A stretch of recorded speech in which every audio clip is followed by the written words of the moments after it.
শুটকি মাছ বিভিন্নভাবে খাওয়া যায়। আজকে আমি শুটকি ভুনা করে দেখাবো। প্রথমে একটা বলে আমি অনেকগুলি শুটকি নিয়েছি। এখন দিয়ে দিব গরম পানি। গরম পানিতে আমি 20 মিনিট ভিজে রাখবো। ভালোভাবে পরিষ্কার করে ব্লেন্ডার করে নিব। ব্লেন্ডার করা হয়ে গেছে। আপনারা চাইলে পাটাতে বেটেও করতে পারেন।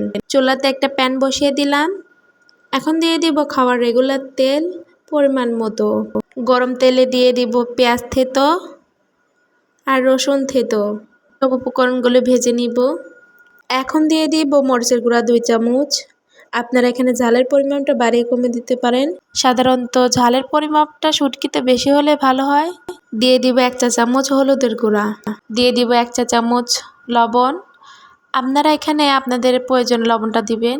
আবার সব নেড়েচেড়ে ভেজে নিব। সব উপকরণ ভাজা হয়ে গেছে। এখন দিয়ে দিব শুটকি ব্লেন্ডার করে রাখা। শুটকিটা ভালোভাবে মশলার সাথে মিশিয়ে নিব। এখানে আমি কোনো পানি ব্যবহার করব না। আমার মেশানো হয়ে গেছে। এখন আমি ঢেকে দিব।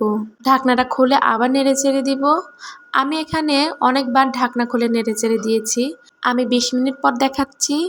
আমার এখন শুটকিটা বোনা হয়ে গেছে। এখন নামিয়ে নিব।